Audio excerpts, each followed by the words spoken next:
Buenas noches, amigos de la plática. Es un gusto saludarlos este día, un lunes 3 de febrero, de agosto, perdón, qué rápido hoy, de agosto del año 2020. Es que es un gusto para mí en este día recibir al anfitrión de este día en el programa La Hora de Raúl Palacios, quien nos va a presentar un invitado especial que tiene este día. Y los dejo con la compañía de Raúl Palacios en La Hora de Raúl Palacios. ¿Cómo está, Raúl?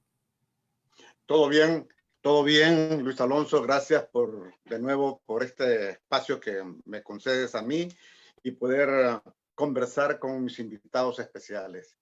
Esta noche en algunos sitios ya del este de los Estados Unidos y de El Salvador, San Salvador, y en el mundo entero, el meridiano que nos encontremos en el mundo entero, en Europa, hay personas en Australia también, etcétera. Esta tarde, noche, como dije, voy a presentar a una persona que viene a ratificar de alguna forma que la plática está tomando un espacio para principales figuras de nuestro país, ya sea en cualquier aspecto, político, social, económico. Y en esta ocasión tengo a una persona en que se destacan en él los valores de justicia, sensibilidad, solidaridad y una buena trayectoria social. Es una persona honesta y muy transparente. Es un hombre de principios. Es un abogado y notario de la República, egresado de la Universidad Nacional de El Salvador. Es un profesional capaz y de conocimientos, con estudios de maestrías en ciencias políticas y en gobernabilidad democrática y alta gerencia pública.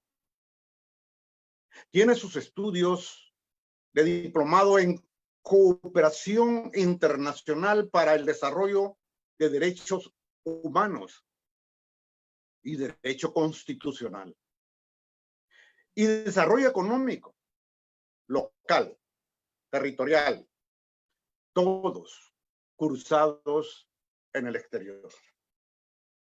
Se ha desempeñado en diversos cargos públicos. Fue director ejecutivo del Centro Nacional de Registro y trabajó como asesor jurídico en la Defensoría del Consumidor. Laboró también para las Naciones Unidas, donde coordinó el Programa de Desarrollo Económico Territorial, orientado a las mujeres en riesgo social, destacándose la conformación de empresas de mujeres en Guatemala, Honduras, Nicaragua y El Salvador. Asimismo, mi invitado de hoy trabajó en la Fundación Salvadoreña para el Desarrollo y Vivienda Mínima, Fundasal, institución de promoción humana orientada a las personas sin techo, y fundador de Fundación Cristiana para el Desarrollo, entidad dedicada al desarrollo rural integral que trabajó con campesinos y pequeños agricultores. Después, se incorporó a la Fundación de Estudios para la Aplicación del Derecho, FESPA. Es un ciudadano con liderazgo e independencia que propone al FMLN su oferta desde las organizaciones sociales.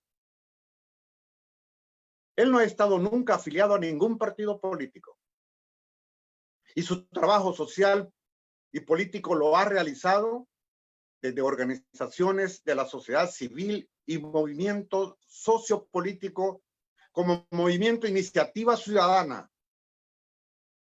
Patria Exacta y el Movimiento 5+, que es el que lo propone al FMLN, y en las elecciones internas pasadas, la militancia del FMLN votó por él y aceptó la propuesta del Movimiento Más para ser el candidato del FMLN a la alcaldía de la ciudad de San Salvador. Estimados amigos, tengo aquí conmigo al doctor o licenciado en Derecho, Rogelio Chávez Canales. El FMLN apuesta a su figura para volver a conseguir la alcaldía de El Salvador. Buenas tardes, Rogelio. Muy buenas tardes, Raúl. Un placer saludarles a ustedes, a Luis Alonso, a ti, a la inmensa cantidad de personas salvadoreñas que residen en los Estados Unidos, pero que también esta radio es escuchada en otras latitudes, en otros países, en Canadá, en México, en Australia, en Europa, aquí en América del Sur. A todos y todas, un fraternal saludo desde aquí, del pulgarcito de América, desde El Salvador, particularmente desde la ciudad capital, desde el municipio de San Salvador. Un verdadero placer estar con ustedes y estoy, Raúl, a sus apreciables órdenes.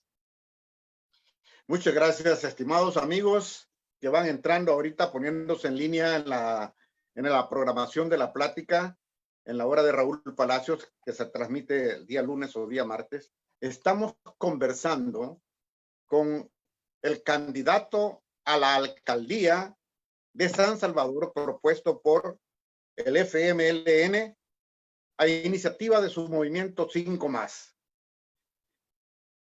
Doctor Rogelio Chávez, ¿cómo fue posible? Una pequeña corrección, yo soy Canales Chávez. Canales Chávez, sí, perdón. ¿Cómo ha sido posible encontrar usted en su movimiento 5 Más el apoyo para que lo propusieran al FMLN como candidato a alcalde? ¿Y cómo fue posible que el FMLN terminara por aceptar esta propuesta? En la vida de este país y del mundo existe una gran cantidad de contradicciones, de conflictos sociales, políticos, económicos, de todo tipo. El Salvador, en los últimos meses, en los últimos años, ha tenido una profundización en la confrontación política, en los diferentes momentos que se viven y con diferentes grupos. Los partidos políticos no son la excepción. Si ustedes recuerdan, nosotros venimos de un gran conflicto político-militar, la guerra civil que vivió El Salvador durante 12 años. Esa guerra silenció los fusiles y se pasó después de los acuerdos de paz firmados en enero de 1992 a un estado de guerra política. Se dejaron las armas, pero la guerra continuó y cada día la confrontación es mayor. Difícilmente se avanza como país para poder alcanzar niveles de desarrollo humano que tanto demanda nuestro pueblo, pero que particularmente en otros países están avanzando mucho y nosotros quedándonos a la saga. A partir de eso, las organizaciones de la sociedad civil han hecho en diferentes momentos críticas y autocríticas. Críticas a los partidos políticos, críticas al gobierno, a la institucionalidad del Estado, a fin de que cumplan con su responsabilidad histórica. Aquí no se ha hecho eso. No han prestado oídos a ese clamor popular de dejar la conflictividad sabiendo de que existe una diversidad de pensamientos, de posiciones políticas, ideológicas, pero dentro de esa diversidad, en un Estado democrático, se debe de buscar la unidad de la población. Solo la unidad dentro de la diversidad permite de que la gente en condiciones democráticas se pueda entender. Eso se aumenta enormemente a partir de esta situación que vivimos en el mundo, la pandemia. Una situación que ha causado estragos inconmensurables en grandes países, grandes por su extensión y grandes por su riqueza. Los Estados Unidos de América, uno de ellos, en donde existe estragos. Miles y miles de personas afectadas, millones, y con una economía al borde del colapso. Europa en igual condición, los asiáticos. Aquí en El Salvador siempre dijimos, por tener una economía dependiente, de que un estornudo en los Estados Unidos implicaba una neumonía aquí en El Salvador. Bueno, la condición dramática que se vive en este momento en el mundo, aquí en El Salvador, se vive con gran intensidad. Tenemos la pandemia provocada por el COVID-19 que está afectando enormemente a la familia salvadoreña, a la población nuestra, principalmente a los sectores más necesitados. Ya hay muchísimos muertos. Los datos oficiales pareciera que no son tan reales. Hay como 400 y tantos muertos, casi 500 en lo oficial. Solo aquellas que han sido testadas, ¿verdad? Que les hicieron su prueba. Esos son declarados muertos COVID. Pero la inmensa mayoría que están muriendo, que mueren en sus casas o que mueren en los hospitales y que no pasaron la prueba, no les hicieron la prueba, esos mueren como con características de COVID, pero sin que sean considerados como tales. Según los subregistros médicos, ya llevamos más de 2.500 o cerca de 3.000 personas fallecidas y miles de personas infectadas, miles de personas contagiadas. Bueno, la economía está quebrada. Un país como el nuestro, con un día, con 2 días, con una semana cerrada, su economía colapsa.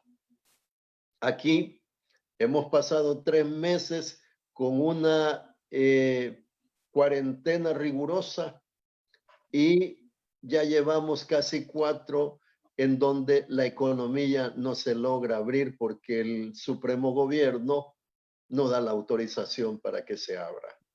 Esto repercute enormemente y genera además la profundización en el conflicto social. A partir de eso nosotros dijimos, ya es tiempo, basta ya de tanto conflicto y es necesario que entremos nosotros a tratar de avenir, a tratar de buscar entendimiento entre los seres que están en confrontación. Nosotros estamos en confrontación, por cierto, sí, pero contra el hambre, contra la necesidad, contra los problemas reales de salubridad, la situación de carencia de los ECOSOC, los derechos económicos, sociales y culturales que no tiene la gente la oportunidad de satisfacer sus necesidades. Es tiempo ya que la conflictividad debe de bajar. A partir de eso, en la reflexión que se hace en nuestro colectivo del Movimiento 5+, ya ustedes han hecho la historia por donde ha venido este servidor participando en diferentes movimientos y en organizaciones sociales de utilidad pública, trabajando con el sistema de las Naciones Unidas. Hemos querido hacer una propuesta para que un partido con el que tenemos mayor aproximación, mayor cercanía política, ideológica, pudiéramos presentarle nuestra propuesta a fin de que fuera aceptada como una forma de apertura a la sociedad. Las autoridades del partido la asimilaron muy bien, pero hubo necesidad de someterla a consideración del pleno, de la militancia, de la ciudad capital, del municipio, para que se manifestara si estaban de acuerdo o no. Al final, plataforma presentada y candidato para conducir esa plataforma, que es este servidor, la aceptaron. Además de 4 compañeros más, hombres y mujeres, para que también refuercen el gobierno municipal. Y por el otro lado, del FMLN va también un grupo de compañeras y compañeros que formarían parte del Consejo Municipal si esta propuesta es aceptada por la ciudadanía, así como lo fue por la militancia del FMLN. Entonces, en estas condiciones, estamos recién pasado el evento electoral interno. Hemos salido muy fortalecidos. La propuesta fue aceptada con beneplácito casi por unanimidad. Y los 4 candidatos que vamos también van aceptados y el resto son del partido político. El FMLN, bueno decirlo, tenemos coincidencias con ellos, es con el único partido que tenemos coincidencia, porque los demás los consideramos que responden a grupos de interés, responden a élites, sus intereses, su plataforma de gobierno es de otra naturaleza, no es correspondiente con los sentimientos y las aspiraciones de las grandes mayorías del país. En ese sentido, la única posibilidad para presentar la propuesta era con el FMLN. También es bueno decir que el FMLN está teniendo transformaciones internas en búsqueda de la innovación en el quehacer político del partido. Ha abierto espacios para muchos jóvenes, hombres y mujeres, en esto del rompimiento de la brecha generacional y permitir que nuevas personas con nuevos aires, con nuevo oxígeno, se incorporen en cuadros de dirección, pero también en cuadros de elección popular. Y a partir de eso, hay apertura hacia adentro para que la experiencia acumulada por los dirigentes de antaño quede a nivel de asesoría y ahora sean nuevos cuadros que garanticen con valores y principios, con el factor ideológico de por medio, entendiendo los signos de los tiempos, puedan conducir el partido. Y han hecho apertura, además, para que organizaciones de la sociedad civil que tienen coincidencias en el objetivo principal, la transformación de la injusta situación que se vive en nuestro país, las estructuras injustas, desde la perspectiva de los 2 grandes parámetros que establece la Constitución de la República, la justicia social y el bien común. Sobre esa base ha sido aceptada y vamos ya a la contienda, a discutir nuestros asuntos con los otros candidatos y con los otros partidos. Esa es la situación en la cual nos encontramos en este momento. Es interesante escuchar eso que nos está manifestando, pero de forma breve, ¿podría responderme a la siguiente pregunta? ¿Usted fue propuesto por el movimiento 5+, siendo miembro del movimiento 5+? ¿Fue una propuesta que fue una sorpresa para usted o fue una iniciativa propia? No, esto es un acuerdo colectivo del directorio del movimiento 5+. Nosotros estamos siempre tomando acuerdos en forma colectiva. Déjeme decirle de que yo hasta este momento soy el coordinador nacional del movimiento 5+. Y existen dos personas de coordinadores nacionales adjuntos. Un compañero que es director de otra organización de desarrollo humano y una compañera que es presidenta de otra organización que trabaja en el ámbito de los derechos humanos.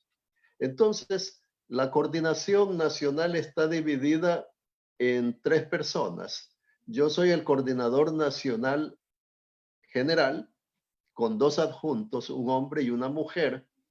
Y esto fue discutido y entonces a partir de eso se discutió, se analizó la conveniencia de hacer la propuesta y, para elaborar programa y acción social con la gente, y 2, proponer a este servidor como candidato. Fui propuesto, me eligieron para hacerlo, fue presentado al frente, la Secretaría General del Frente, la Secretaría Departamental y la Secretaría Municipal aceptaron la propuesta, les pareció, por decirlo así, maravilloso el planteamiento, y desde allí fue llevado a la ratificación o a la elección del demos de la militancia de San Salvador. Tomando en consideración un tanto las elecciones anteriores pasadas, el FMLN perdió la alcaldía de San Salvador con el actual candidato del Arena, pero estaba esa alcaldía en manos ya al final de una persona que hoy es el actual presidente de la República y que desde luego ya estaba definido fuera del FMLN. Jacqueline Rivera, creo, era la candidata del FMLN. Se perdió por una gran cantidad de votos. Doctor Rogelio Canales, ¿cómo vamos a poder tener la esperanza que su candidatura pueda devolver la alcaldía de San Salvador al FMLN como partido político y en este caso a su movimiento 5+? Fíjese de que nosotros debemos distinguir lo que es la amistad personal y lo que es la adversidad política. Yo soy amigo del presidente actual, de don Nayib Bukele. Lo conozco desde cuando él estaba como alcalde municipal en Nuevo Cuscatlán. Yo le apoyé en ese proceso. Y luego también fui partícipe de la propuesta para que él viniera como candidato de San Salvador. Y el movimiento que yo dirijo, el movimiento 5+, apoyó la propuesta, la plataforma del candidato a San Salvador, Nayib Bukele, y también apoyamos a su candidato. ¿Por qué? Porque era el candidato del FMLN. Era el candidato del partido con el cual nosotros tenemos coincidencia. Y resultó de que ganó. En buena medida, los votos que nosotros logramos gestionar a partir del apoyo que se le dio el triunfo. El triunfo de Nayib Bukele en la alcaldía de San Salvador no fue así como con una gran cantidad de votos. Realmente hubo una diferencia con el candidato adversario de cerca de 2,000 y pico de votos. No fue muy grande la diferencia. Luego, comenzó el presidente, el alcalde a tener algunas diferencias de enfoque, de comportamiento con respecto al partido que lo había llevado al poder municipal. Y a ser muy crítico o casi censurante de la actuación de la dirección del partido que lo había llevado como candidato y que le estaba dando el respaldo como alcalde de San Salvador. Y muy crítico con el presidente de la República, que era del mismo partido. Y muchos no vimos bien eso, porque uno debe de tener cierto nivel de lealtad. Tiene tener cierto nivel de gratitud. No quiere decir que no se va a ser crítico. Debemos de ser críticos y autocríticos. Y debemos de saber decir las cosas. Por ejemplo, si yo quiero lograr un objetivo de transformación de un partido, las recomendaciones las hago en el lugar que corresponde para que haya transformación. No me voy a los medios de comunicación a difamar, a distorsionar, a decir lo que creo, porque eso no va a tener eficacia más que hacer que las personas se atrincheren y logren comenzar a generar una conflictividad. Entonces el señor terminó su periodo, él iba con posibilidades de ser propuesto para un segundo periodo. Y ante esa situación, hubo necesidad de llenar su espacio con la licenciada Jacqueline Rivera, que efectivamente iba en el grupo con él como síndica para poder participar en el segundo periodo. A partir de todo este conflicto que se dio y la expulsión que se dio de él del partido, él se fue a buscar otro partido y comenzó a querer formar su partido Nuevas Ideas. Y después a formar su partido, como no se alcanzó por el tiempo, se incorporó al partido Cambio Democrático. Pero el partido Cambio Democrático no reunía los requisitos numéricos y la Corte Suprema de Justicia lo había declarado extinto. Entonces buscó al partido Gana y allí lo recibieron con beneplácito y por supuesto él es un fenómeno, una persona que tiene mucha simpatía y logró ser el presidente de la República. Yo para el cargo de presidente de la República ya no le apoyamos. ¿Por qué? Porque iba con otro partido que tiene bastante desprestigio y a partir de eso dijimos no tenemos comunión de aspectos que podamos tener para poderle apoyar. Entonces, atendiendo su pregunta, puedo decirle que esto no es de regresarle el poder político al FMLN, de ninguna manera. Esto de lo que se trata es que el pueblo salvadoreño de San Salvador recupere lo que es de ellos, recupere el poder político que reside en el pueblo soberano de San Salvador, que recupere su gobierno municipal y que ejerza el poder político en el gobierno de San Salvador. No es el FMLN el que va a gobernar, es el pueblo salvadoreño. Es el pueblo salvadoreño que va a construir su plataforma de gobierno, que es lo que quiere que se haga en San Salvador, en el municipio. Es el pueblo salvadoreño el que va a elaborar su propio presupuesto municipal para decir los pocos recursos y las gestiones que se hagan, hacia qué rubros se orientan dentro de las necesidades de la población.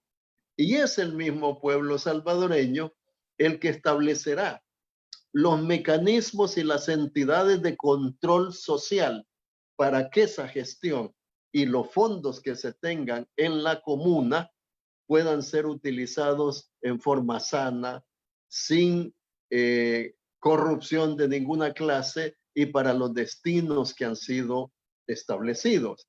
Y por último, ese mismo pueblo salvadoreño debe de establecer un consejo asesor externo que esté acompañando al gobierno municipal para hacer la gestión mucho más efectiva.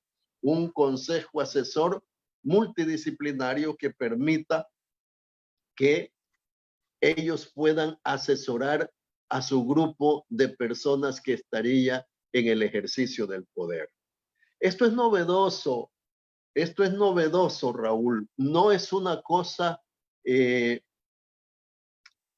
tradicional.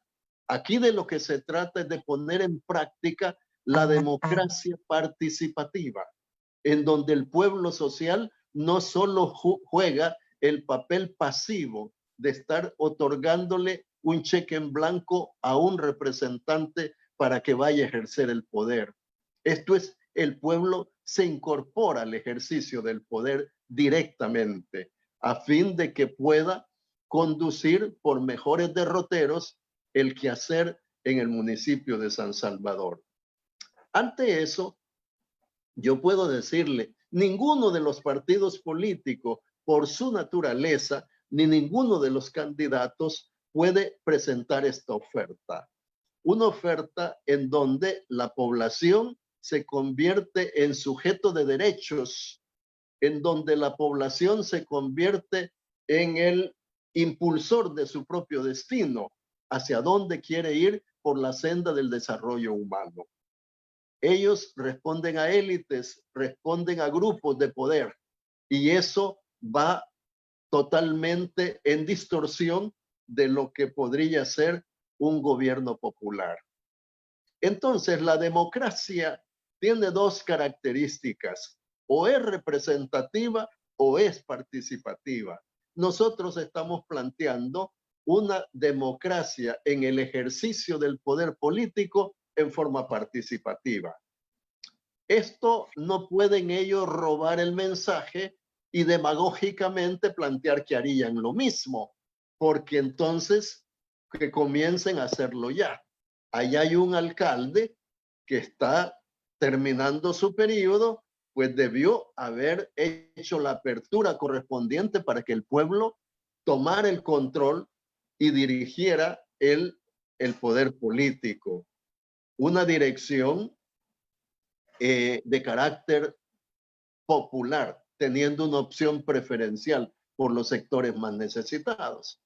Dos, el gobierno que iría con otro candidato a través de nuevas ideas, ellos no podrían hacer lo mismo porque están en la presidencia. Y si están en la presidencia, pues que den muestras y abran las oficinas para el ejercicio del poder allí en la misma casa presidencial.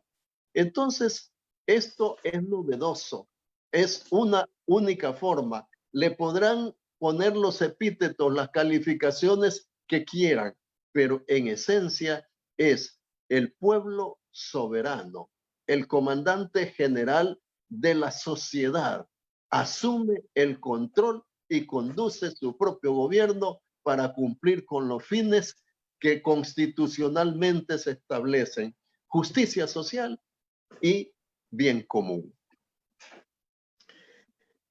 De acuerdo a la respuesta que usted estaba dando, y cuando me dice que no se trata de que el FMLN recupere la alcaldía de San Salvador, podemos entender que en la actual administración el pueblo de San Salvador ha perdido el manejo de su propia administración, digamos, es decir, o dejó en manos de alguien que no administra en realidad los bienes de la población de San Salvador, y que van a recuperarla si usted gana esa candidatura?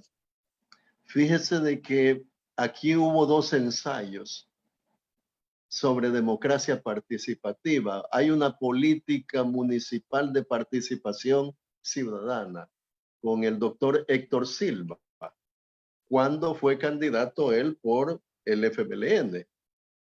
Él también fue propuesto por un agrupamiento social, por Iniciativa Ciudadana, de la cual yo era parte de esa organización. Yo coordinaba un sector de Iniciativa Ciudadana. Y entonces nos juntamos y propusimos al compañero, colega y amigo, que ya está fallecido y Dios en gloria lo tenga, Héctor Silva, también de allá de la Perla Oriental, de San Miguel. Yo soy originario de San Miguel. Él también lo era. Y entonces muy grandes amigos, médico, compañero de estudios de mi hermano, que también es médico, y entonces lo apoyamos y llegó a San Salvador e impulsó la política de participación ciudadana. Esto fue el primer ensayo, quizás fue como la parte embrionaria en la cual nosotros nos estamos inspirando. Pero también la doctora Violeta Mengíbar impulsó políticas de participación ciudadana y de contraloría social. Y lo hizo, pero desde la visión partidaria, como una militante que era del partido. Ahora nosotros dijimos, bueno, ¿qué significa la participación ciudadana? ¿Cómo se entiende la democracia participativa? La democracia participativa no es solo ir a votar, no es elegir a un candidato, es tomar participación activa para la toma de decisiones de el ejercicio del poder, para la generación de políticas públicas, para la generación de ordenanzas, de reglamentación municipal, para elaborar un plan de trabajo, un plan de gobierno, hacia dónde se va a orientar el municipio, para elaborar un presupuesto que hoy por hoy está quebrada, la alcaldía está en gravísimas condiciones financieras y convertirse en un gestionante de los recursos para poderle dar respuesta al presupuesto municipal y los controles sociales. Entonces, aquí nosotros hemos usado, Raúl, un eslogan: ciudadanía al poder. La ciudadanía se convierte en el sujeto protagónico de su destino y ejerce el poder político. Ciudadanía al poder. Entonces, los diferentes sectores que conforman la población de San Salvador, sin exclusión de ninguna clase, los pequeños y los grandes, los blancos y los morenos, los ateos y los religiosos, los políticos y los no políticos, todo el mundo que conforma lo que se llama pueblo, expresión sociológica, población de San Salvador, al poder. Que nombren sus representantes para que se hagan ver cuáles son los intereses de cada agrupamiento, se conforman todos esos insumos y a partir de eso se construye el plan de gobierno. Eso, mi estimado Raúl, nadie lo puede plantear de los partidos existentes y de las personalidades que van a competir, porque sería una negación total a su propia filosofía, a su propia ideología. Defensa de intereses que están detrás de los personajes que se van a lanzar a la campaña. Entonces, ahí está Arena en el ejercicio del poder, pero orientando todas las acciones a un grupo. Va a llegar el señor representante de Nuevas Ideas a hacer su planteamiento. Ya tenemos la experiencia de lo que está ocurriendo en San Salvador, en donde hay un estilo verticalista, autoritario, en donde es lo que yo digo, se le ordena a fulano de tal que haga y el otro responde se le cumplirá, señor presidente. Aquí no. Aquí es un plano horizontal, no es verticalista. Aquí es un plano de democracia en donde todos jugamos un papel importante y tomamos decisiones por consenso y no en forma autoritaria o verticalista.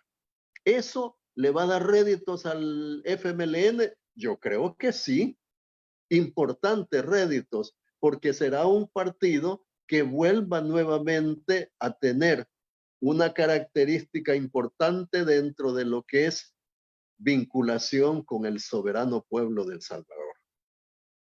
Dos cosas importantes. En la parte final, y no es para que me responda, sino porque quiero comentársela.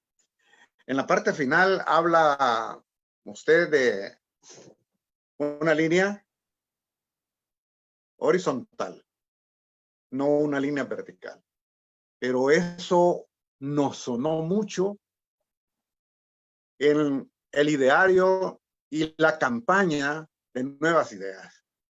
Esperemos que haya una gran diferencia entre lo que usted propone y lo que estos propusieron en algún momento.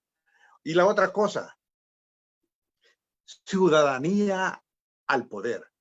Me sonó como un eslogan. Vamos a escuchar a Luis Alonso, que probablemente tiene por ahí algunos comentarios, algunas preguntas de algunos que están en línea escuchándonos, o algo que él personalmente quiera cuestionarle a usted. Bueno, primero quiero agradecer a todos aquellos amigos que tienen la oportunidad de brindarnos ese espacio, de brindarnos ese tiempo para poder escuchar las propuestas, para escuchar las aspiraciones de los diferentes candidatos que van apareciendo en nuestro espacio. Quiero agradecer a Ramírez Dan, a Roberto Dorantes, a Cheno Cruz, a Idalia Reyes, a Andrés Espinosa, a Bartolomé Pérez, Soledad Gómez, Tirso Enríquez, Salvador Trinchera, Astrid Yamelix Rodríguez, Leonel Orellana, Tony Portillo, José Rodríguez, que me alegra que José Rodríguez esté viéndonos, está reconvaleciendo. Gracias por su tiempo. Don Moncho, William Berríos, Mar Rabajel Alfaro, Emerita de Menéndez, Salvador Montalvo, David Aquiles Palacios, José Chávez, Víctor Salmerón, Roberto Bermúdez, Julio César Guzmán, Max Martínez, Carlos Sarabia, Dinor Escalante, Luis Gustavo Calderón, Compagil Sensunapán, Luis Alvarenga, Neto Morales, Canizales Oscar, Freddy Santillana, Delmi Mejía, Jorge Barrientos, Carlos Elías, Aquil Tirana, Marvin Izquierdo Martínez, Elazar Guillén, y se nos queda un montón de gente que quiere saludarlo, estimado Rogelio Canales. Y fíjense que dentro de todas estas personas que tienen pues la amabilidad de estarnos sintonizando, surgen preguntas, surgen comentarios, y quiero trasladar ya algunos porque existen varios. A raíz de unos 2 periodos se ha dado la implementación de los consejos plurales. Y como estos consejos plurales se convierten en mini asambleas legislativas, le llamo yo, que tienen que tomar acuerdos en consenso. ¿Cuál sería en todo caso la participación suya para poder tener esa pluralidad real y que no termine en la famosa anécdota de la manzana del alcalde Bukele, por no hacerle caso, por no querer acompañar con los votos para cosas muy oscuras?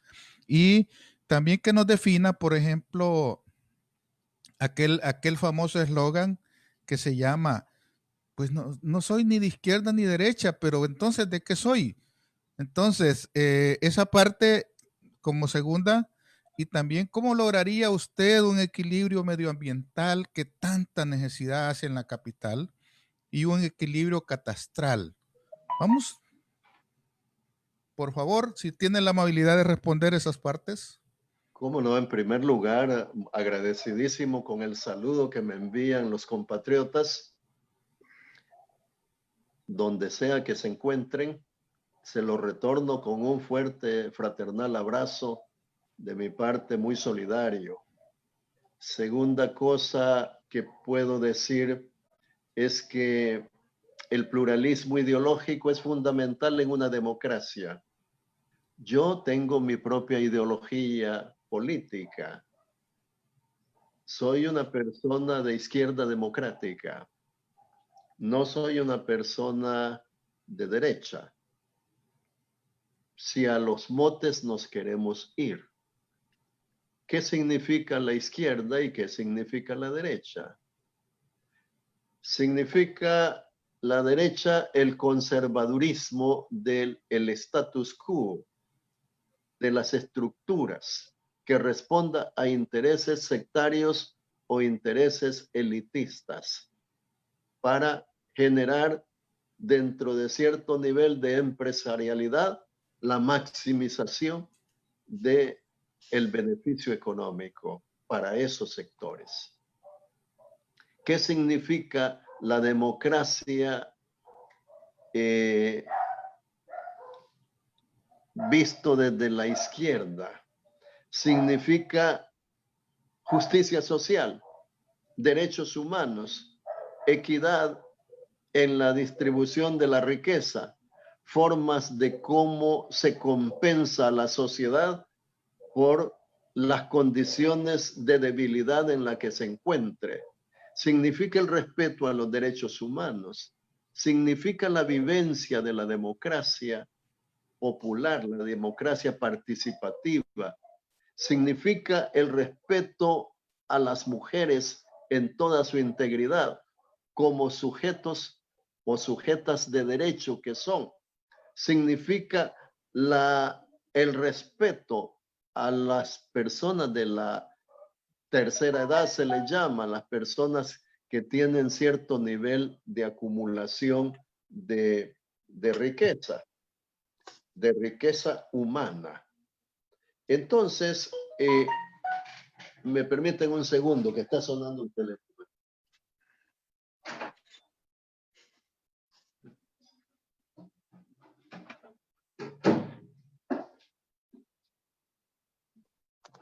Entonces, con esa visión que se tiene,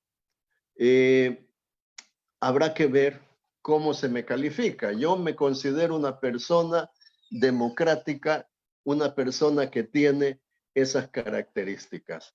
Dentro de los consejos municipales hay pluralismo. Hay personas que van a quedar el partido ganador con una cuota mayor de concejales, el que quede en el segundo lugar con otra representación y el del tercer lugar con otra representación.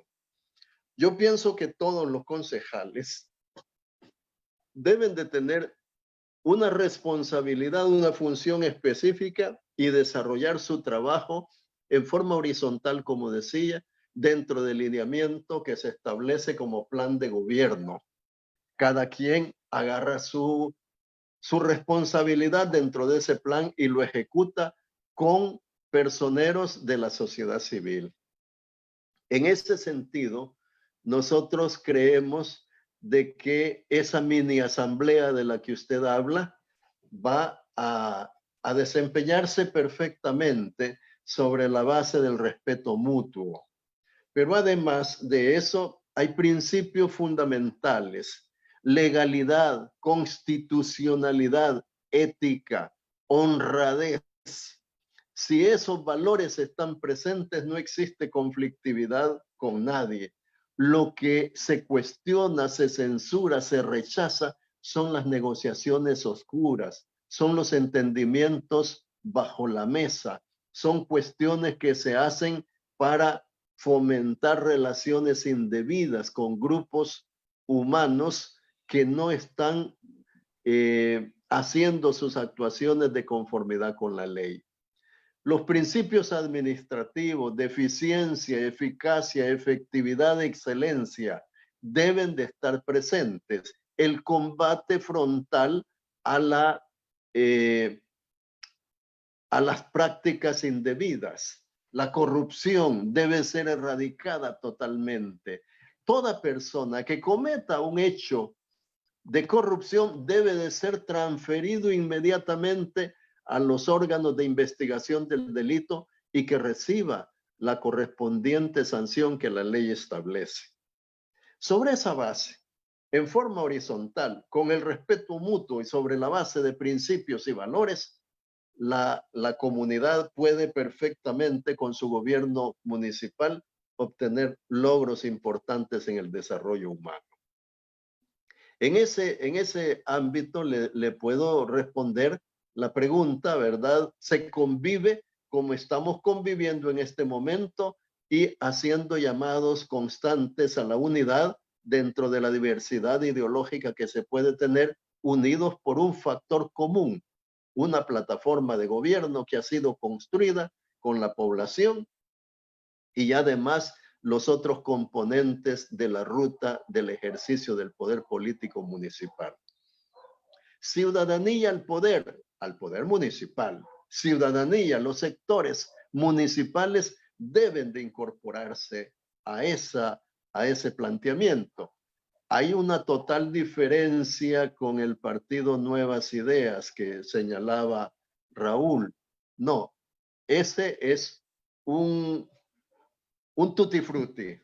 Allí hay una cantidad de personajes de todo tipo, políticamente hablando, que vienen de diferentes partidos y conformaron ese partido. Algunas personas con una historia un poco difícil. Nosotros no tenemos ese lastre. Nosotros no tenemos ninguna riña con la ley. No somos objeto o sujetos de investigación de ninguna clase. Tenemos un pasado limpio y sobre esa base tenemos entendimientos comunes. Sobre esa plataforma es que perfectamente podemos entender. Yo tengo, mis queridos colegas, una característica. Digo las cosas con mucha franqueza. Las digo de frente. No debemos de andar prometiéndole a la gente cosas que no podemos cumplir. Debemos de tener la característica de la honestidad por sobre la demagogia. No podemos nosotros caer en el plano del populismo equivocado. Porque hay veces se dice que es populismo a las acciones de seguridad social, a las acciones de inversión social, a las acciones de la justicia social. Eso no es populismo. Eso es responder a las necesidades de la gente. Populismo es prometer cosas que no se pueden cumplir y después salir con comportamientos y acciones totalmente diferentes de las que se dijeron en un momento determinado, para agenciarse el crédito con la población. Le preguntaba también a alguien que cómo va a tratar en la parte del equilibrio ambiental y el catastral, que tiene mucha relación. Tomando como base lo que dijimos al inicio, de que usted viene de trabajar con fundaciones que han velado por la vivienda mínima. Y tiene mucho que ver porque la parte de esta catastral en San Salvador es un desastre desde tiempos memorables. Existen urbanizaciones, existen construcciones a lo loco. Cualquiera construye en cualquier ribera de río y no pasa nada. Y después viene un temporal y se la lleva. Y viene un problema y caemos en las actitudes que usted dice, caemos en los populismos. Le vamos a hacer una obra por día y le vamos a arreglar el mundo, pero a la larga no pasa nada. Siempre queda la misma gente viviendo en condiciones deplorables porque hay un desequilibrio en esa parte. ¿Cómo trabajaría usted eso? Mire, sobre la cuestión catastral, quisiera decirle de que yo vengo de ser el director ejecutivo del Centro Nacional de Registros, en cuyo seno existe el Instituto Geográfico y del Catastro Nacional. Lo catastral se refiere al inventario, al registro que se hace de todos los inmuebles del país. El municipio de San Salvador están catastrados, unos que corresponde en propiedad al Estado otros que corresponde a las organizaciones de la sociedad, a los particulares. Y todo eso está inventariado. Perfectamente se sabe a quién pertenece una barranca, si es que a eso se quiere llegar. La otra cosa son las autorizaciones que se dan para la construcción de proyectos habitacionales, que hay veces, sin respetar las normas propias establecidas por la misma legislación, se autorizan para que se desarrollen proyectos habitacionales en lugares totalmente equivocados. Yo estaba justamente en los últimos 2 años haciendo gestiones para hacer reubicaciones con las personas que vivían en condiciones de riesgo social, en características, en condiciones de vulnerabilidad. Eso estaba en proceso en la Asamblea Legislativa. Se había dicho cómo nosotros visualizábamos esa situación. Eso es lo catastral. Ahora viene, y también lo medioambiental, es preciso decir, nosotros debemos de hacer un desarrollo económico sustentable. Sustentable significa proyectos amigables con el medio ambiente, proyectos medioambientales que permitan la protección del hábitat, que permitan la protección de la naturaleza. Es que ya estamos siendo afectados, Luis.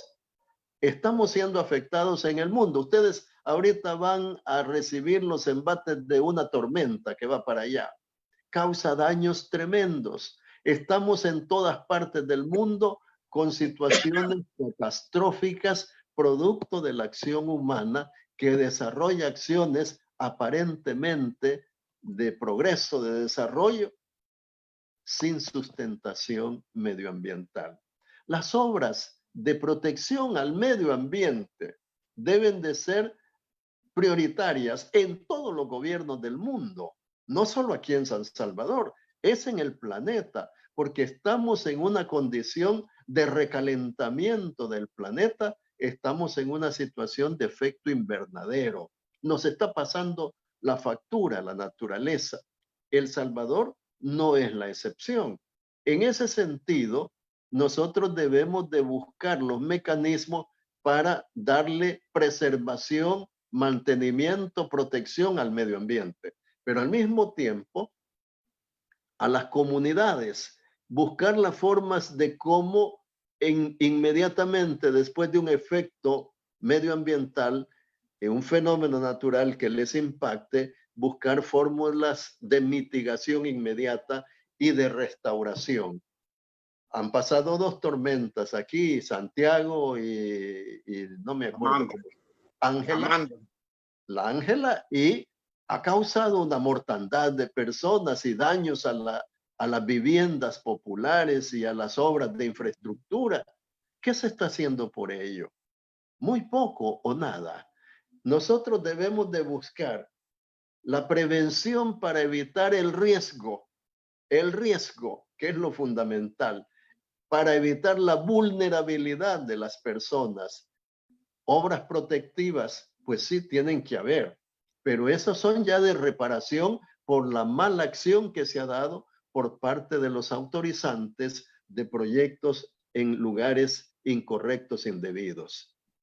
Entonces, medio ambiente en condiciones de sustentabilidad con los programas de desarrollo.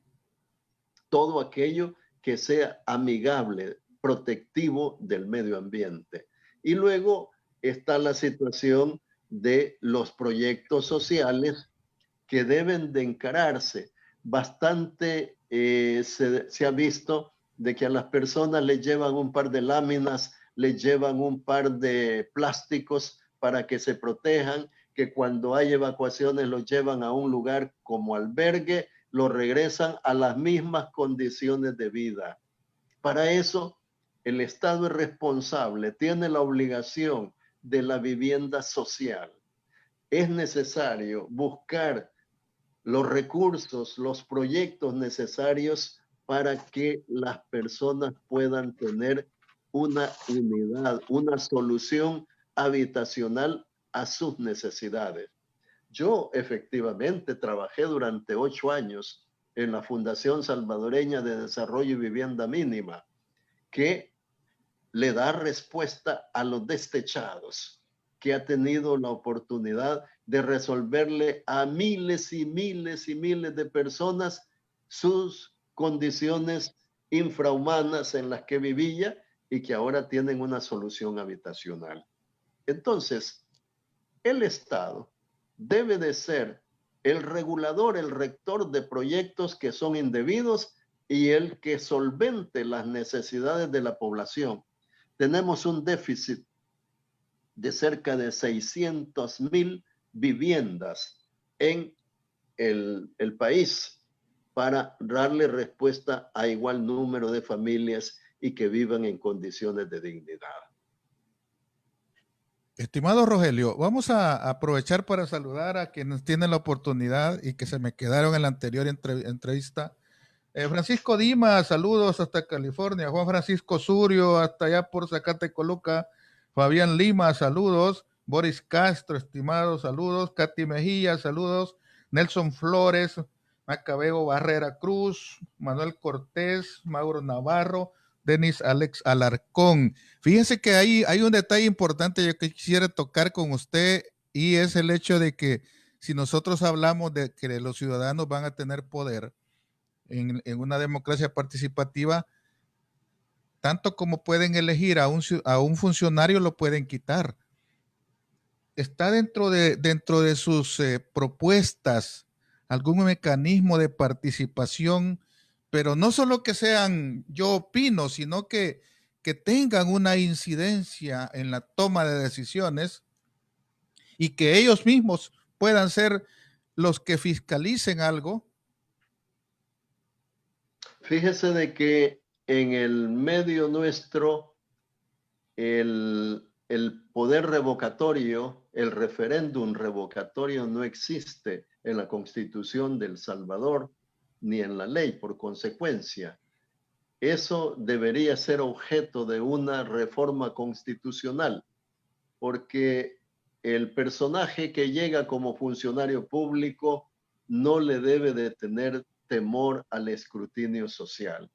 Si está haciendo bien las cosas, yo creo que sería objeto de ratificación por parte de la población, los que lo eligieron y los que reciben la acción positiva de su gestión. Ahora nosotros solo tenemos para ciertas características el plebiscito para ver cuestiones referidas a la existencia o no de una ley. Es necesario reformar la Constitución para que exista el referéndum revocatorio.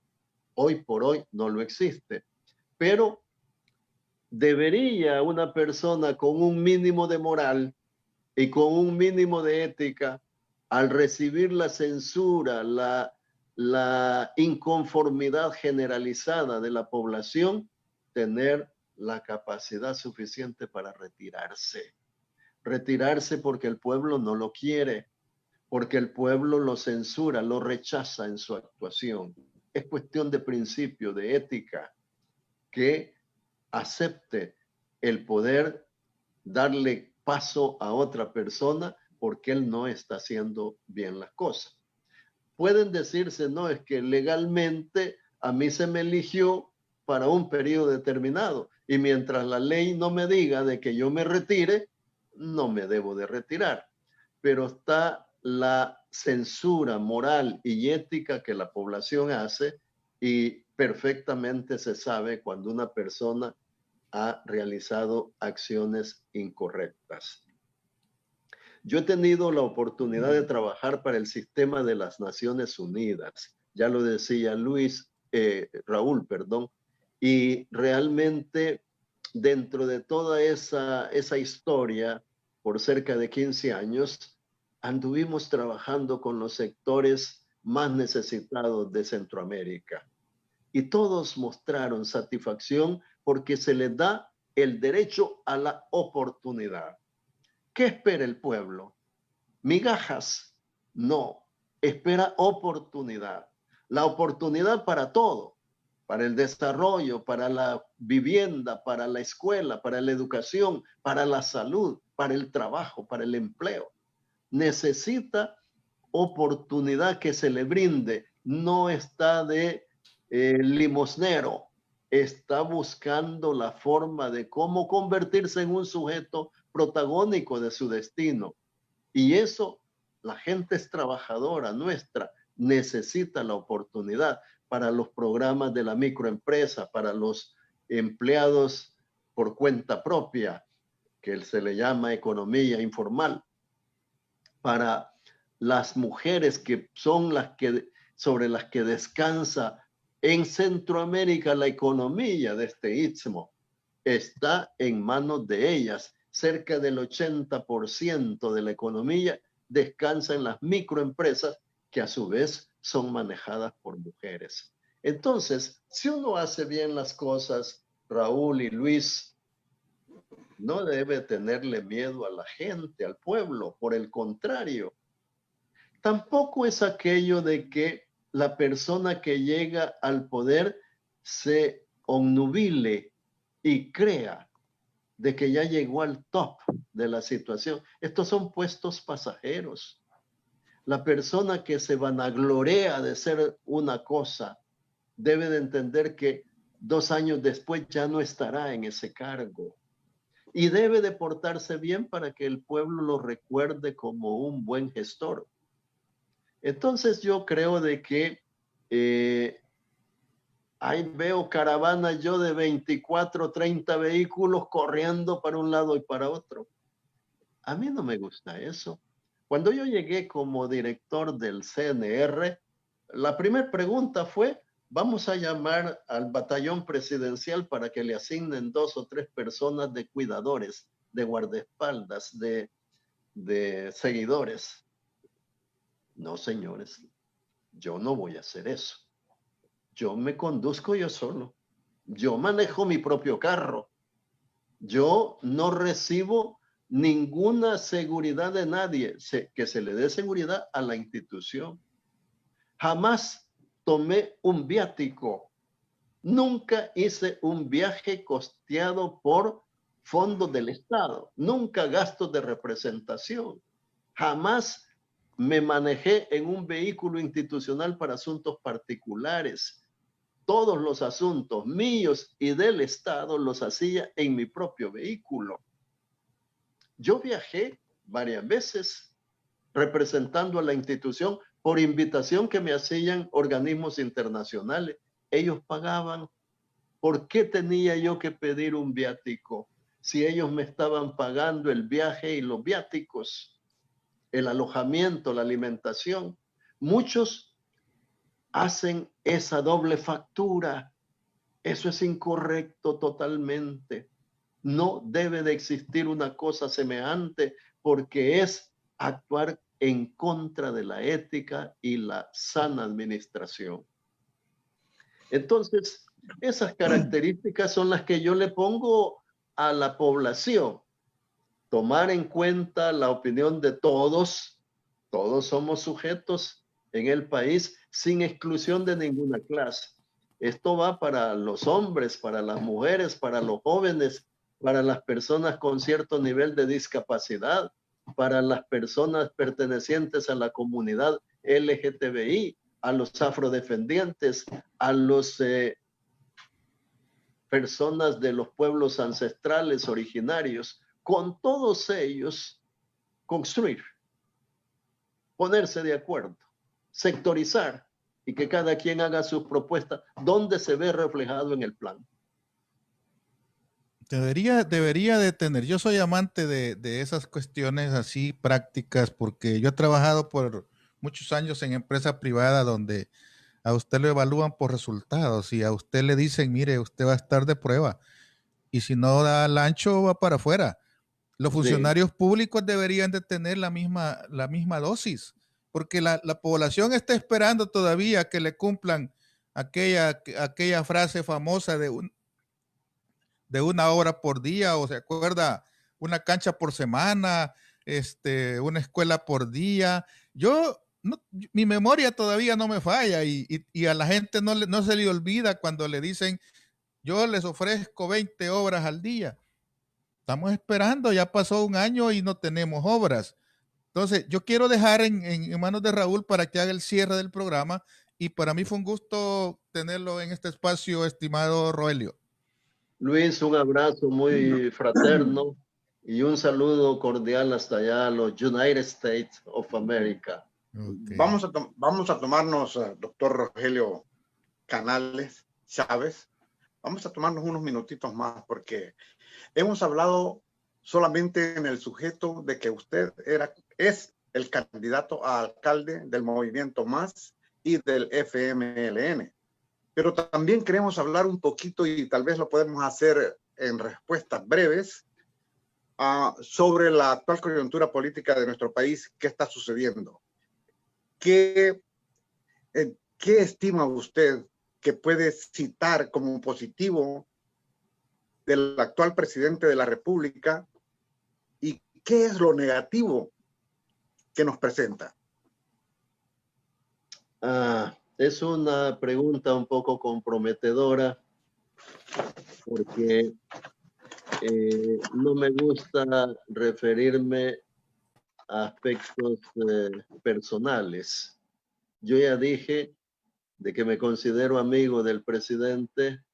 Hemos sido en el pasado amigos políticos. La gente está esperando de él muchas cosas. Desde el primer día que él asumió la presidencia, en programas de radio y televisión que yo tenía agenciado semana a semana, le dije al señor presidente, si usted se ciñe a la Constitución de la República, si usted cumple con la ley, si usted desarrolla su gestión sobre la base de valores y principios generalmente aceptados, si usted hace su trabajo en base a buenas prácticas, tenga usted la certeza total de que el pueblo lo va a recordar como un estadista que hizo historia. Si usted hace lo contrario, el pueblo lo va a recordar muy mal, que hizo una historia de la mala. Tome en cuenta, señor presidente, de que hay un presidente que fue procesado y murió siendo procesado por corrupción. Otro presidente que le sucedió, que está preso.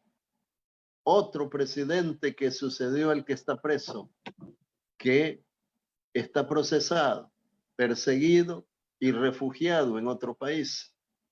Sobre este último, que también soy amigo de él, no considero yo de que todavía se le ha establecido una prueba total. Hay enjuiciamiento, pero eso está por demostrarse. Y la Constitución establece de que a nadie se le puede declarar condenado sin antes haber sido oído y vencido en juicio. La presunción de inocencia funciona. Yo sí creo que el señor presidente ha tenido ciertos exabruptos, ha tenido algunas cosas que no están cumpliéndose. Esto que le digo de las recomendaciones, la consejería, al presidente se la he repetido 1 y 1000 veces en diferentes programas. Ahora voy a hacer lo mismo.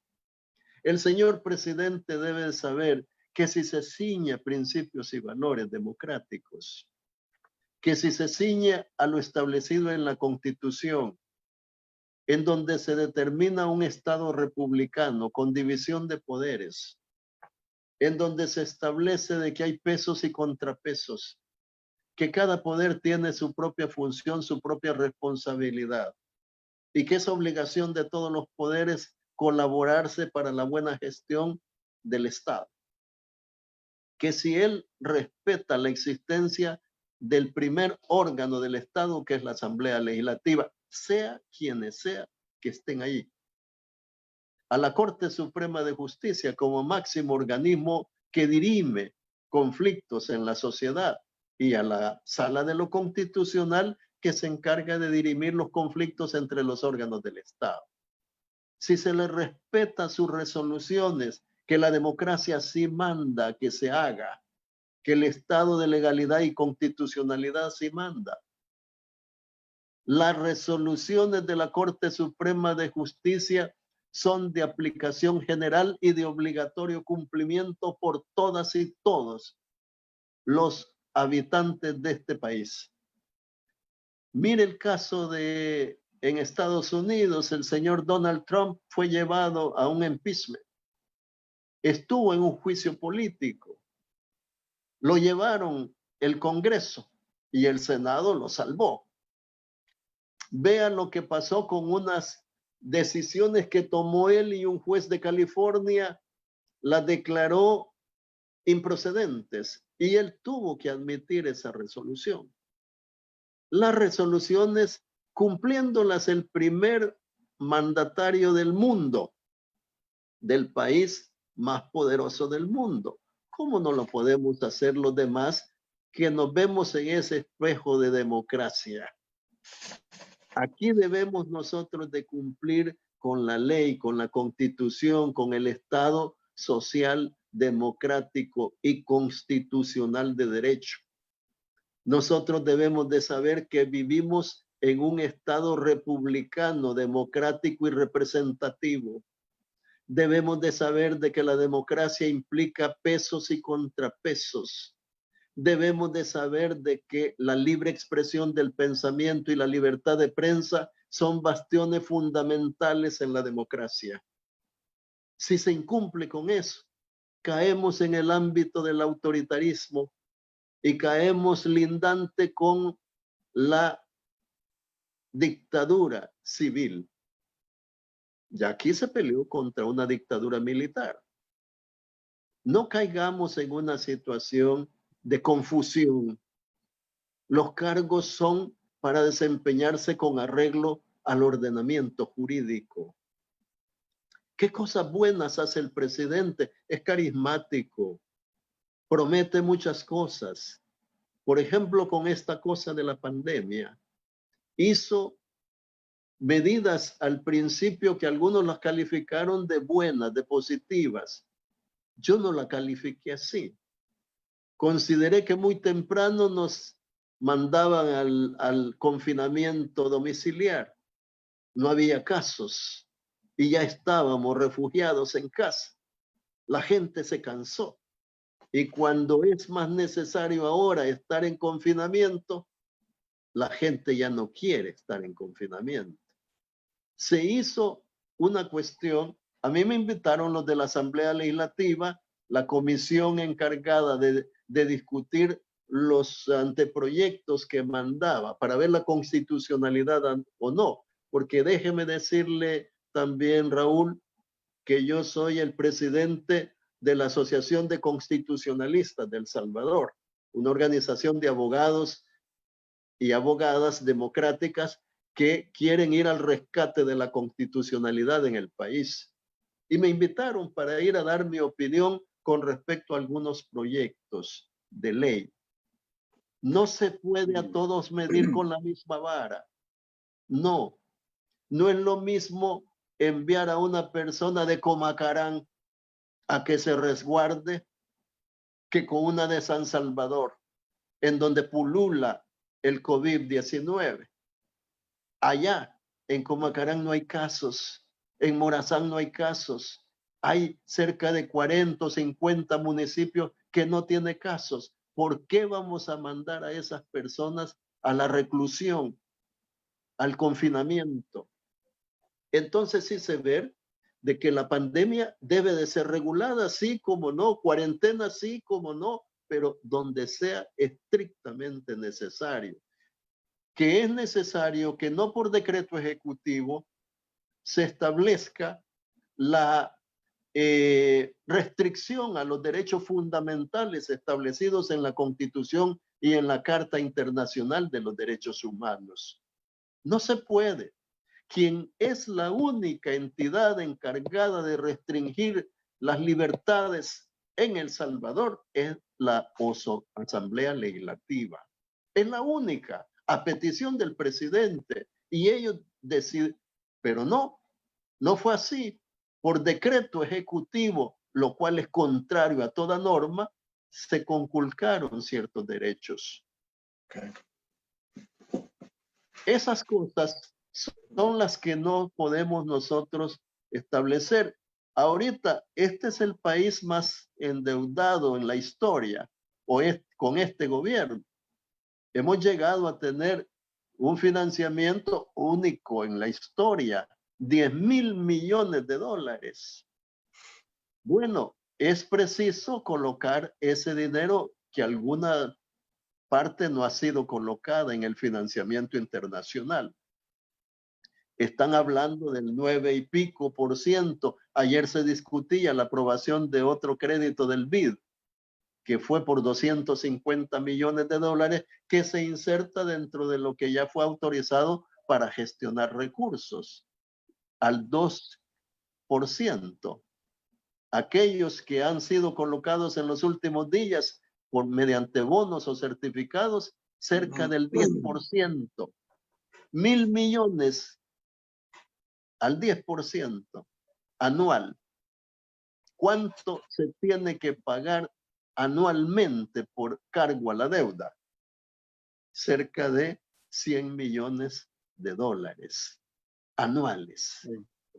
¿Cómo va a quedar nuestra generación actual y futura con esa deuda? Pero son 3,000 millones, son cerca de 4,000 millones, más los 6,000 millones que se dieron en el presupuesto ordinario. Es una cantidad importante de dinero que se debe de manejar con manos limpias y guantes estériles.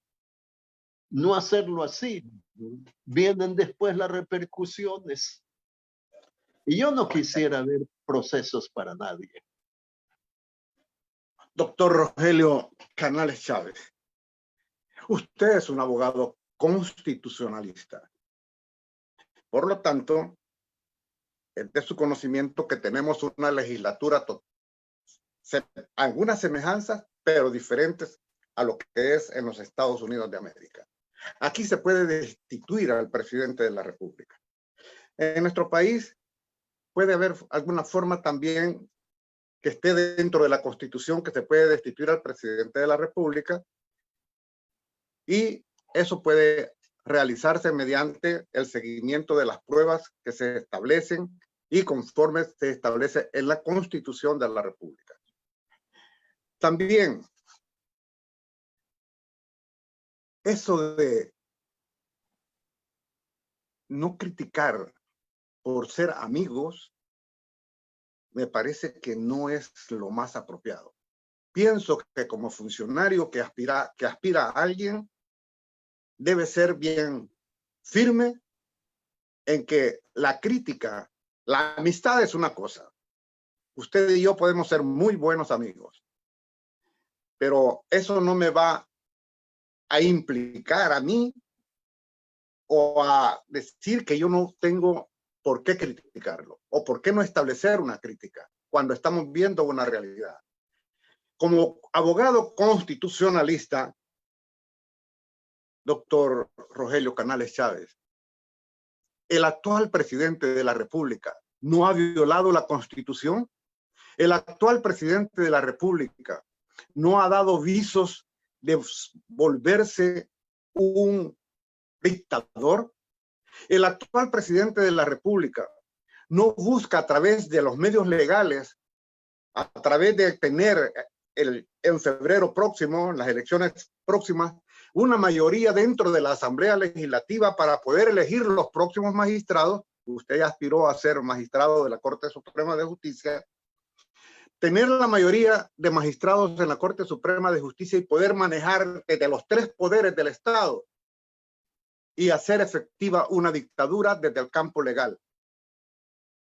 ¿No es eso algo que usted debe criticar? Puedo decirle, Raúl, no hay que confundir mis palabras.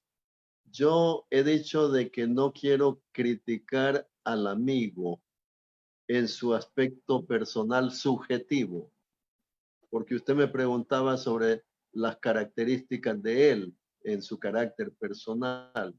Yo critico actitudes, comportamientos de los funcionarios públicos, de quien sea, del presidente que sea, incluso de Dios Padre si tuviese algo que criticarle, o del Papa.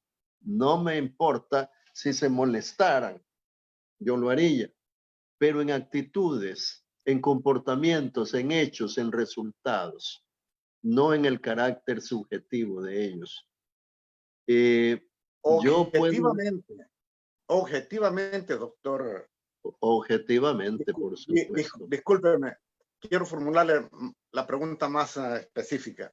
Objetivamente, desprendiéndonos de afectos personales, ¿está el presidente de la República actualmente por encima, quebrando algunos artículos de nuestra Constitución?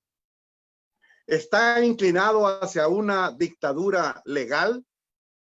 Y en caso de no ganar las elecciones, que es un poco difícil, en caso de no ganar las elecciones próximas, podría hacer lo que hizo el 9 de febrero y tomarse el poder. Mire, yo lo que le puedo decir es que nuestra Constitución establece que cuando un presidente o varios otros funcionarios de alto nivel, en donde va el vicepresidente, el fiscal general, los magistrados de la Corte Suprema de Justicia, que han cometido delitos constitucionales, tienen que someterse y hay interés de enjuiciar o de procesar, tienen que someterse a un juicio político. La Constitución da pie para eso. Sí. Es el antejuicio. Correcto. Es lo que ustedes le llaman allá el impeachment. Correcto. Aquí se le llama antejuicio, cuando hay la comisión de un hecho que es delictivo de carácter constitucional. Esa facultad la tiene el pueblo salvadoreño para ir a la Asamblea Legislativa y pedir que se le formule un antejuicio a un presidente por haber violado la Constitución. Pero también hay delitos comunes que cometen los funcionarios públicos a los que me he referido y que dan pie para acción criminal, delincuencial. Y en ese caso, el fiscal general de la República va ante la Asamblea Legislativa por el fuero constitucional que tienen estas personas, la inmunidad constitucional, a pedir que se les desafuere, que les quiten la inmunidad para poderlos procesar en un juzgado común y corriente. Correcto. Resulta de que ese fuero del que gozan o la inmunidad no es sinónimo de impunidad. Es una protección que se les da para ciertas actuaciones de carácter político que podrían ser sujetos de cualquier tipo de represalia por alguien. El presidente, a criterio de muchos, ha cometido algunas acciones indebidas de acuerdo a la Constitución. Lo que usted cita, el 9 de febrero, fue una situación especial que creo yo que eso todavía no se ha subsanado. Ahí está, pendiente, en donde el presidente tuvo la actuación que se conoció en todo el mundo y que fue objeto de protestas incluso por funcionarios norteamericanos y de las Naciones Unidas y de otras latitudes. Entonces, durante la pandemia. Es ese problema. Luego viene toda la situación de la pandemia, decretos por él dictados, que son autoritarios, porque no tiene facultad para hacer lo que ya dije en el análisis anterior. Y la resolución de la Corte dice, eso no se haga, pues yo sí lo voy a hacer. ¿Cómo se llama eso? desobediencia de particulares a una resolución de la Corte. Eso es un delito. Y así hubo varias cosas. Entonces, hubo violencia contra las personas. Al salir de su casa, les capturaban y los llevaron a centros de contención. ¿Cómo se llama eso? Detención ilegal, indebida. Debió ser liberada la persona porque no da derecho para que se le detenga. Violaba la cuarentena. Debió de tener una reprimenda, una sanción administrativa, pero no detención personal. Pero violentaron también físicamente a algunas personas, otros que se contagiaron dentro de los centros de contención y murieron. Todas esas cosas, si usted comienza a sumar, hay una cantidad de hechos constitucionales y de orden legal que deben de ser investigados. Porque de lo contrario se genera impunidad. Y nosotros vivimos en un estado de derecho, en donde todos nos sometemos a la ley. Nadie puede estar por sobre la ley. Todos estamos sometidos al designio de la ley. Entonces, así le respondo a su pregunta. ¿Cuáles son los propósitos que él tiene? Eso solo él lo sabrá. Lo que sí se expresa por algunas personas es que si a la Asamblea Legislativa llegara una bancada de los señores del partido de él, habría un dominio, un control de ese órgano del Estado y que eso, el Ejecutivo y el Legislativo, en donde se eligen a los otros órganos, a los representantes de otros órganos, los magistrados de la Corte Suprema, de la Corte de Cuentas, al fiscal general de la República, a los procuradores general y al de derechos humanos. Habría un control total, absoluto, y eso elimina los pesos y contrapesos y eliminaría lo que es el Estado republicano.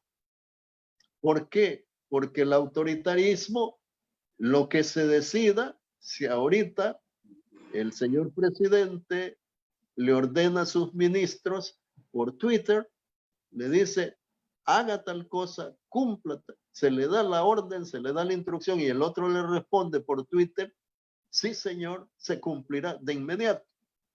¿Qué va a pasar? Si él desde la casa presidencial también le da órdenes a los otros órganos del Estado. Se llega a eso que doctrinariamente se le llama Estado autoritario, el autoritarismo, que es una parentela del otro estado del que habla usted, de las dictaduras que hemos tenido en la historia de Latinoamérica, una cantidad importante de formas de gobierno de esa naturaleza. Doctor Rogelio Canales Chávez, para mí ha sido un verdadero placer, un privilegio que usted nos haya otorgado su tiempo, que venga a darnos sus opiniones sobre los cuestionamientos que le hemos realizado. Es algo que probablemente, si nos da la oportunidad más adelante, cuando usted esté en campaña electoral, pueda volver a la plática, y ya sea en la hora de Raúl Palacios o en el acostumbrado programa de toda la semana que dirige y lleva a cabo Luis Alonso Bernal, pueda regresar y darnos de nuevo las opiniones que en aquel momento se le cuestionen, dada lo que esté sucediendo a ese momento en la campaña electoral. Amigos que nos han escuchado y que han tenido la paciencia de estar con nosotros en línea, hemos estado conversando con un candidato que sin duda reúne en su background, en su historial o en su en su capacidad profesional o en todo lo que él maneja, perdón, que me quedé ahí, está por encima de otros 2 candidatos a alcaldes. Si fuese por eso, no cabe la menor duda que él es el próximo alcalde de la ciudad de San Salvador. Desgraciadamente en nuestro país todavía necesitamos educarnos políticamente y educar a nuestro pueblo políticamente para saber a quién le van a dar el voto de forma objetiva y no subjetiva. Amigos, un verdadero placer que ustedes nos hayan escuchado. Y si hay algo por ahí, doctor Canales, si hay algo por ahí que usted quiera mencionar y que no lo encerramos en nuestra charla, por favor, díganoslo ahora. ¿Cómo no? Yo solo desearle al señor presidente de la República la mejor de las gestiones. Nunca es tarde para rectificar. Rectificar es de seres humanos racionales.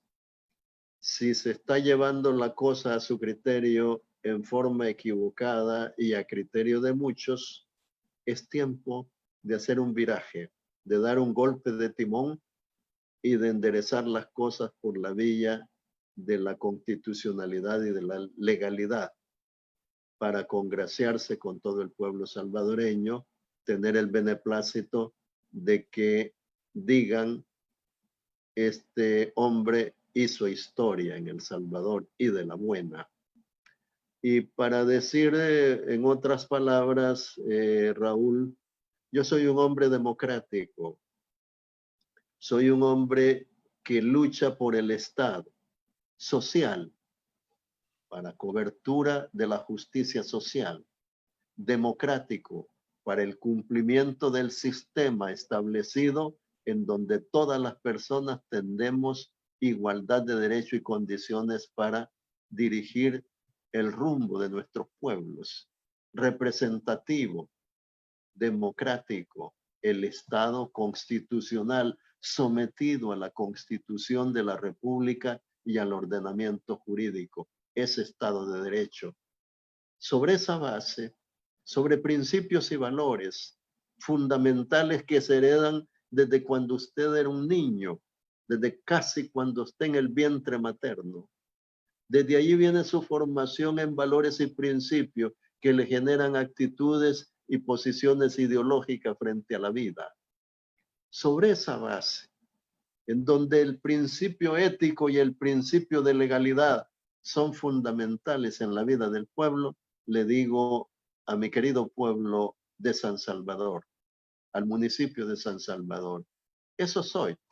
Me he radiografiado, he puesto en común cuál es mi trayectoria de vida, cuáles mis aspiraciones, qué deseo para este pueblo de San Salvador, que se empodere, que tome el ejercicio y el control del poder político municipal y que actuemos en reivindicación hoy más que nunca, después de los efectos de esta pandemia que ha causado graves destrozos en la salud y en la vida y graves destrozos en la economía de San Salvador. Para todos deseo una feliz fiesta, si es que se le puede llamar fiesta esto de estar encerrado en casa. Les deseo un descanso, que estén tranquilos con su familia y que esperemos el 7 de agosto para continuar con nuestras gestiones de ciudadanos empoderados. Ciudadanía al poder político municipal. Doctor Canales, dejamos a Luis Alonso para el cierre final de este programa. Y de nuevo, muchas gracias por cedernos su tiempo. Gracias. Ok, amigos de la plática, fue un gusto saludarlos este día con invitados especiales en la hora de Raúl Palacio. Nos vemos el día de mañana con un invitado especial que siempre les agradecemos a cada uno de ustedes sus comentarios y sus opiniones. Buenas noches y pásenla muy bien. Gracias. Buenas